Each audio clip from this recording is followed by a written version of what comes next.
Wait, are you Recording in recording? progress. Sorry, what you are saying? Mm-hmm. I was gonna ask if why you weren't recording today. I just forgot. Okay. So yes, I was saying that you have an outer environment that is hydrophilic and inner environment is also hydrophilic. But in the center, you have hydrophobic tails, and these tails will give the specific configuration to the cell.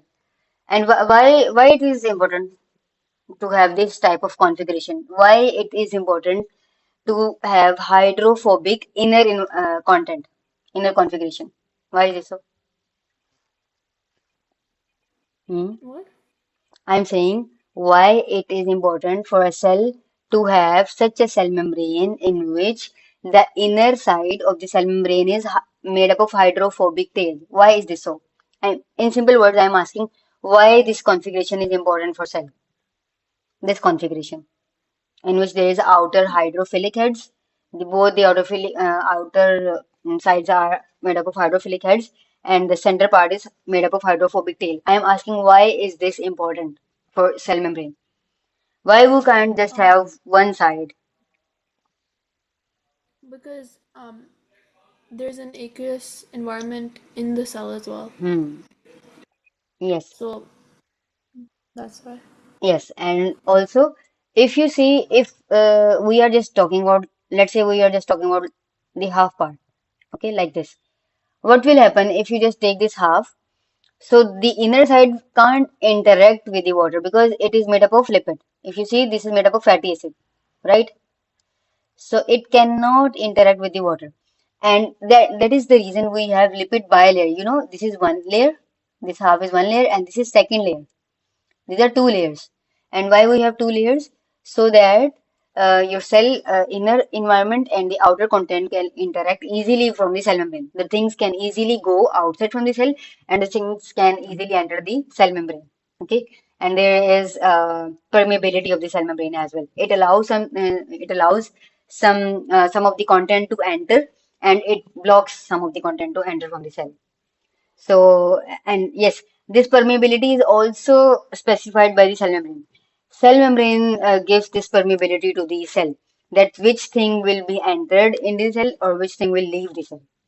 Are you getting this? Yeah. Okay. And yeah, this is the reason we say that our cell membrane is made up of lipid bilayer. You have two layers in actual. And one layer, when we talk about one layer is made up of just like this.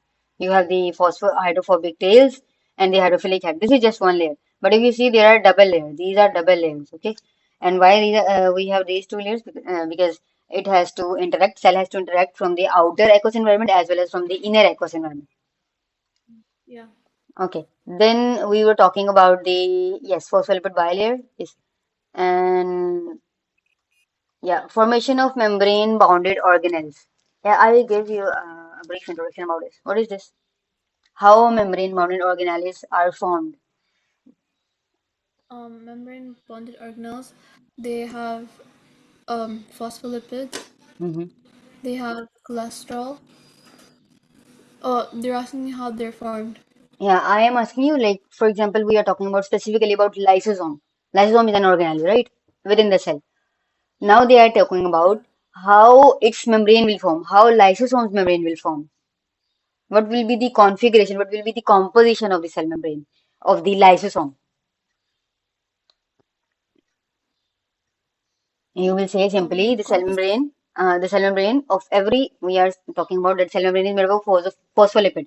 So no matter which organelle is that in your body, in your cell, e- except that of non-membranous organelles. You know, there are some organelles which are non-membranous. They don't have any membrane, just like ribosomes. We are not talking about them. We are talking about those organelles which have membrane in them, which have an outer membrane. Now they are asking you what is the composition of the outer membrane of those organelles which are present in the cell? The composition. Mhm. Um, they have proteins. They have glycoproteins, glycolipids. They have cholesterol These are some and cost. phos. These are some components. Yeah, the most important thing is this phospholipid. Without this, there is no cell membrane. This is the main thing. Just like, when there is a wall is made from the bricks and cement, and there are different things, right? You add different content in the cement uh, when they are building up the wall or what they are doing. But the main thing is bricks. Are you getting this? Yeah. So similarly, over here, whenever we are talking about the cell membrane, in cell membrane, particularly the main thing is every type of membrane which we are talking about in the cell membrane is made up of the phospholipid. Okay, phospholipid bilayer. You have phospholipid bilayer. Now, if you see how they have arranged this, how is the arrangement of this membrane? This is what I was telling you, that the inner content is also aqueous, right? And the outer content is also aqueous. So what will be the arrangement? This is, if you see, this is one layer. If you see till here, yeah, this is one layer. Are you getting this? How this is one layer? Like you have phosphate head, the hydrophilic head, and fatty acid chain. So this is one layer, and this is second layer. Are you clear with this? With the diagram, what they are showing? This one is the first layer. This one Yeah, is second sorry. layer. Okay. Yeah. So this is the arrangement of the cell membrane in our body, and same is the arrangement for the cell membrane of the organelles, different organelles. Okay. Whatever the organelle is, if it is single membranous or double membranous, at least it will have phospholipid bilayer. Okay. If we are talking Okay. about one membrane, in one membrane you will have phospholipid bilayer. Like for example, like lysosome. Lysosome has just one outer membrane, right? So Yeah. in that one outer membrane, you will have phospholipid bilayer.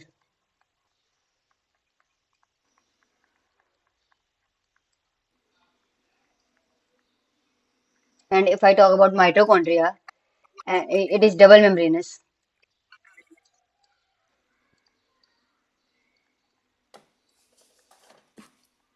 like mitochondria. It has Hmm? one phospholipid layer or one phospholipid bilayer. Phospholipid bilayer. This is what I'm saying. So it will have two phospholipid bilayers. Okay.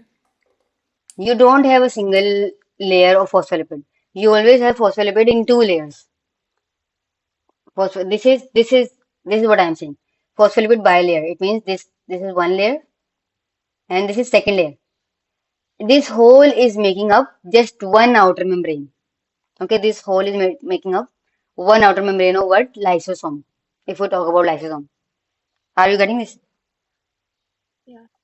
Like in single membranous organelles, when you talk about them, you will say they have one phospholipid bilayer. And when we talk about the double membranous organelles, then you will say they have two phospholipid bilayers. Okay, like the mitochondria or nucleus. I have given you the example of nucleus if you remember. Yeah. And ribosome. Yeah. And ribosome is non-membranous. It don't have any membrane. If you see It has over here, single, right? hmm? It has a single membrane. Ribosomes non-membranous? Nucleus. No, nucleus has double membrane. Okay. And then the others have three membranes. No, there is we at this level you just need to know about the mitochondria and nucleus that they have double membranes. And all other are single membranous and ribosomes are non-membranous. They don't have any membrane. They are just particles. If you remember the function of the ribosome we discussed in chapter number 2. What was the function of ribosomes? Hmm? The function of ribosomes was protein synthesis. Yes, they help in protein synthesis. If you see this, this is nucleus, and I told you this is double layer. If you see, this is double layer, and one layer is made up of what? Phospholipid bilayer. Similarly, the second layer is made up of phospholipid bilayer. So if you just talk about phospholipid, how many phospholipid layers are there in this nucleus? Phospholipid layers. I'm not talking about bilayer in nucleus. I am saying nucleus is double membranous. It has two membranes.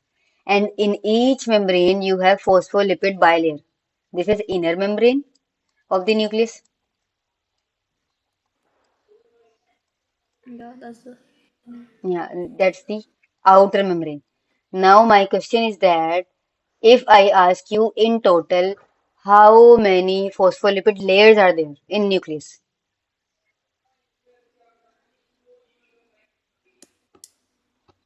Hmm. It's quite How simple. there what? Phospholipid layers.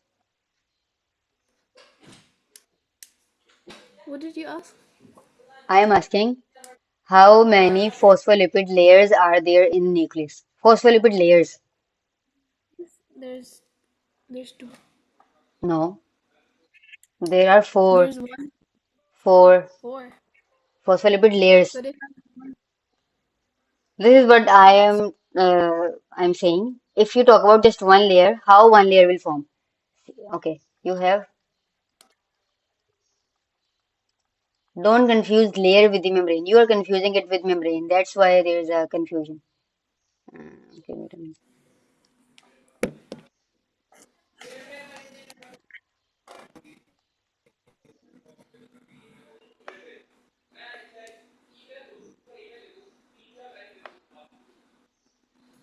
There is so much background from your side.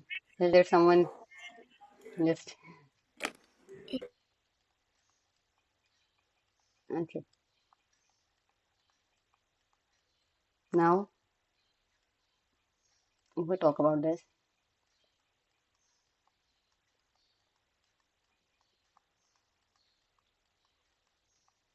What I am saying is that this is one layer. This is phospholipid layer. Okay, yeah, and one phospholipid layer. How phospholipid layer forms? By the phosphate head and the fatty acid tail. Okay, this is fatty acid.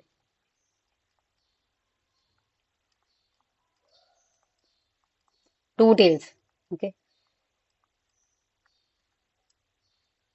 this is the arrangement configuration of one layer. Now I am saying in a membrane, if you talk about a membrane as a whole, you have this complete. This is forming one membrane. Okay, this is forming one membrane. Are you getting this? yeah. The But outside you said of a there's. membrane. Hmm? But you said there's four layers. Yeah, these are two layers. These are two layers. These two layers will form one membrane. The two layers will Yeah, combine to form one layer. Just like if you have a wall and that wall you are arranging bricks in this manner. Like this is a brick over here. And now over here as well you have this whole arrangement. Like if you see there are two bricks at horizontal position like this. But as a whole this is just one wall. Okay, this is what I am saying. That if you talk about just one membrane will be formed by the phospholipid bilayer. Are you getting this? yeah, I understand that. But in the other diagram, Hmm. you said that it has. You asked me how many layers it has, and Yes, I I said am asking how many layers are there. So your answer should be four. I am not talking about four layers. bilayers. If you see this is a bilayer, right? If this is a phospholipid bilayer, right? It means it has two phospholipid layers. You see these two, right? No, I'm not talking Yeah, about membrane. I am asking you about layers. If you ask, if layers of the membrane. yeah, yes, exactly, of one membrane. How many layers are there in one membrane? Um, Two layers. That's why it is known as For phospholipid bilayer. If you see this in in one phospholipid, there's membrane, two. hmm, Is it two or four? I have asked you another question. In one layer, in one membrane, this is one membrane. How many layers you see in one membrane? In one membrane in that picture? Hmm. Just talking In about this that one. picture, it's In one membrane, you have how many layers? two. Two phospholipid layers. Okay. So two Yeah.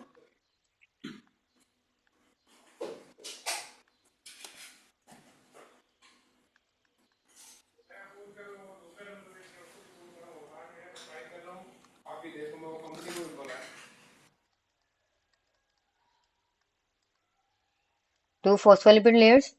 It you write it like phospholipid bilayer? Can we write it like this? Phospholipid bilayer. Because two phospholipid layers are also known as phospholipid bilayer. Are you getting this? Yeah. What I'm saying? Okay.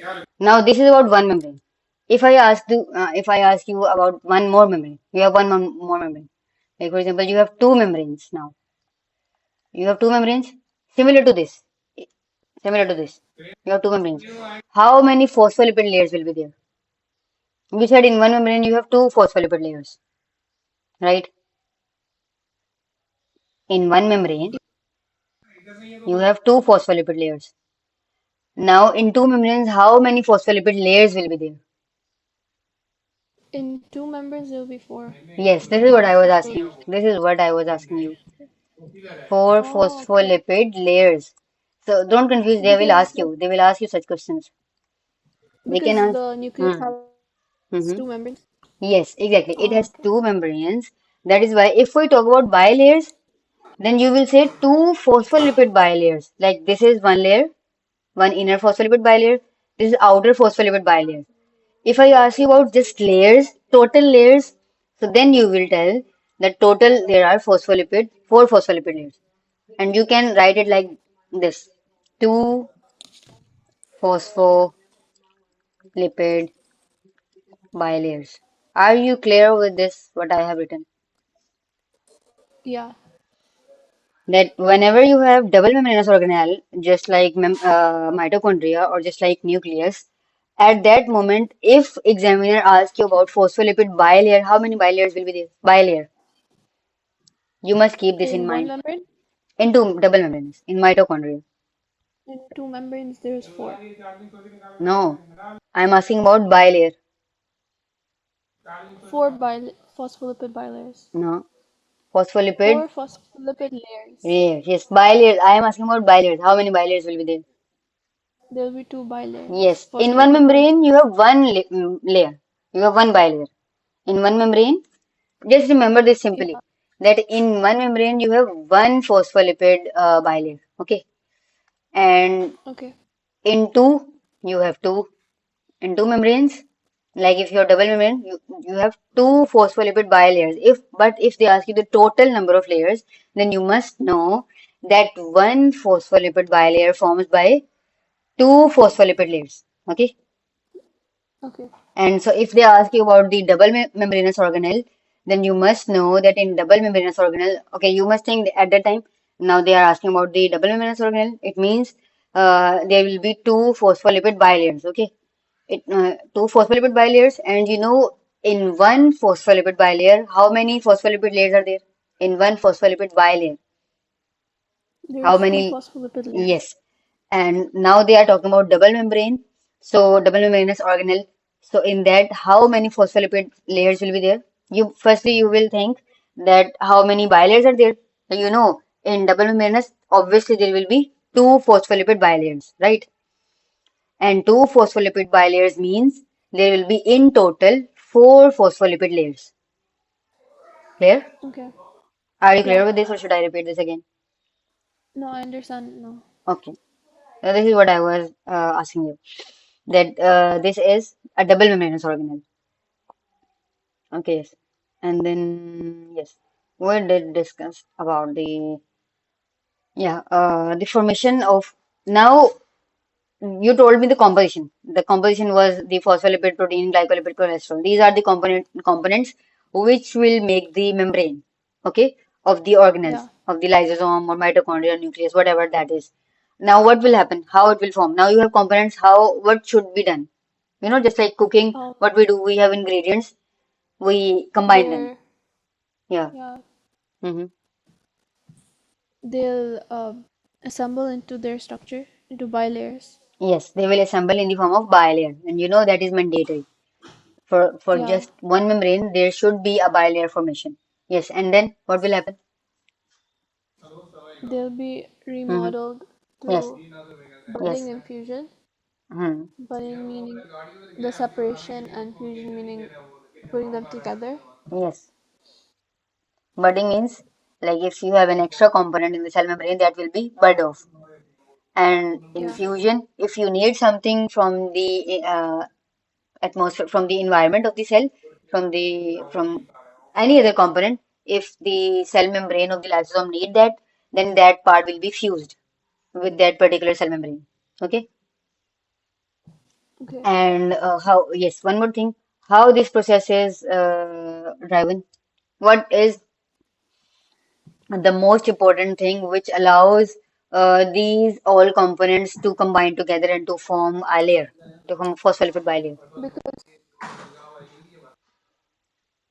Because the phospholipids are amphipathic, Mm-hmm. meaning they have both hydrophilic and Mm-hmm. hydrophobic parts, Mm-hmm.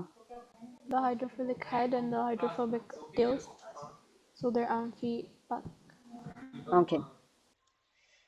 Amphipathic. This is the nature. This tells you whether which part will attract which part. Like for example, I am talking about the cholesterol or protein or glycolipid. What should be the arrangement of these in the phospholipid? Just like this. If you see this cell membrane, there is a The particular. Yeah. yeah, the I, hydrophilic part will be hmm, pointing towards the aqueous yes. aqueous environment. Yes. Of the cholesterol, and we will see this that if you know the major portion of the cholesterol is within the fatty acid part, within the hydrophobic part, because cholesterol itself is uh, uh, non-polar in nature. Okay, so these components, how these components will be arranged in the cell membrane, it is defined by the phospholipid bilayer's amphipathic nature. Okay, the amphipathic nature of the phospholipid bilayer tells that which component should be on which position. Okay, like this protein should be on this position, or why this protein is not over here, like why it is not in the center. Okay, these all depends on the amphipathic nature of the phospholipid bilayer. Clear? Okay. Okay. Now one more thing we have discussed was that fluid mosaic model. If you talk about fluid mosaic model, what was this? What is this? Yeah. It's the model that says the membrane is made up of many phospholipids and proteins Mm-hmm. that are randomly scattered, Mm-hmm. and that the proteins and lipids are free to move around Mm-hmm. in the membrane, so they're not in fixed positions, Yes. and that the membrane can change shapes. Yes, Yeah, fluid and mosaic. What are these two terminologies tell us? Fluid, simply if we talk about fluid, it tells us that cell membrane is not rigid. Okay, just like cell wall. If we talk about the plant, we say that cell wall of the plant is rigid structure. Okay, but the membrane, when we okay. talk about the cell membrane is flexible. How it is flexible? It can change its shape according to the situation, according to the environment. Okay, according to the internal environment of your body, the cell membrane can Yeah, change its position. Just like if you know the, have you seen the red blood cells, the biconcave nature of the red blood cells? yeah, Yeah. they So attach to the iron. yes, exactly. And they are biconcave in nature. Like they have both the sides made up of concave side, like inner concave. There is a curve in the cell. If I show you the red blood cells, like for example, you have,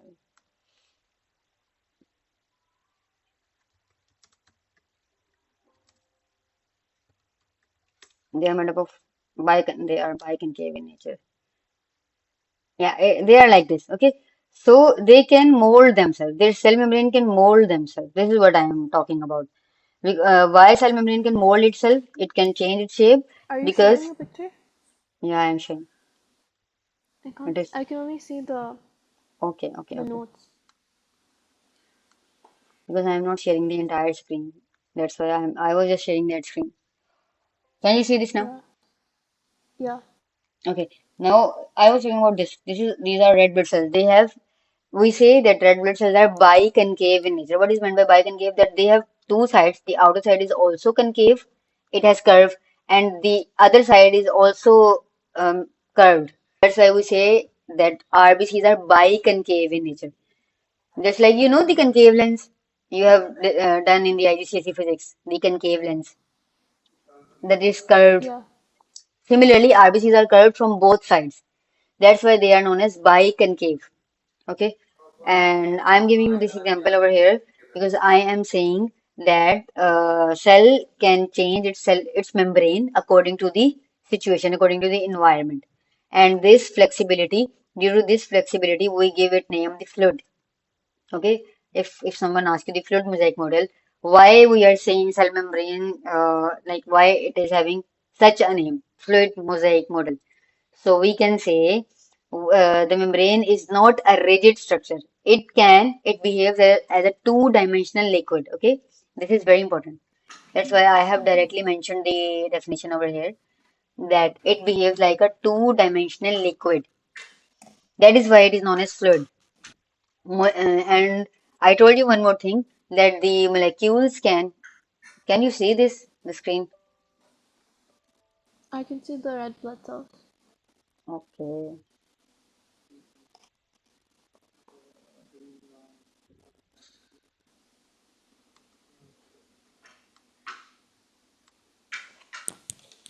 this one. Can you see this? Yeah. Okay, this is what I was saying you that it why we say that cell membrane follows the fluid mosaic model. We will suggest the reason that the membrane is not a rigid structure. Okay, it is not a rigid structure. It behaves like two-dimensional liquid, and the molecules within can move around laterally. Okay, what is meant by laterally? Like they can move like this, or they can move like this, laterally, in lateral position, Yeah.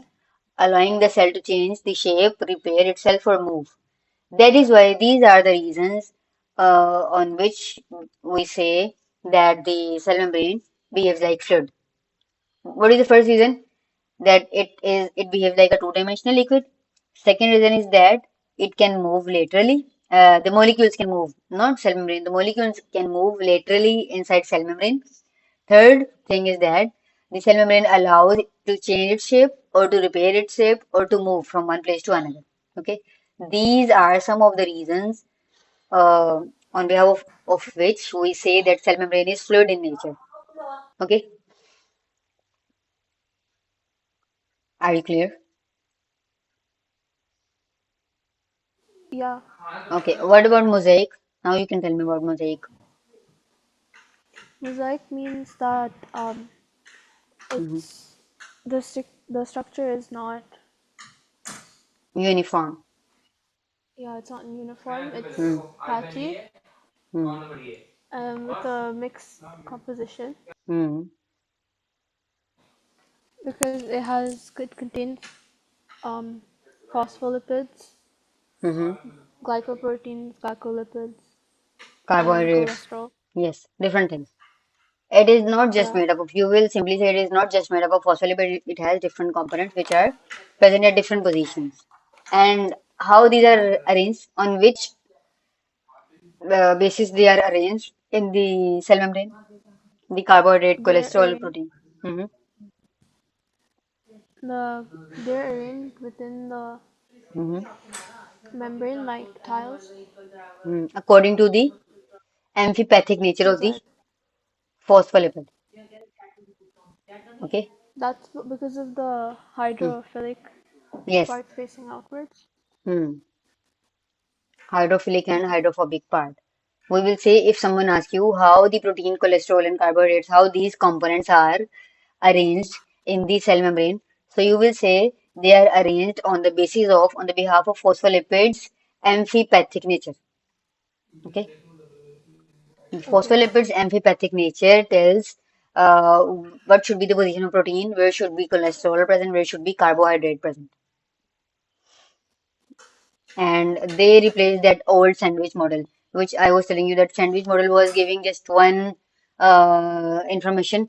According to that model, they were saying that the lipid bilayer is in the center, the lipid bilayer, and the outside is just the head, mm, this phosphate head, hydrophilic head.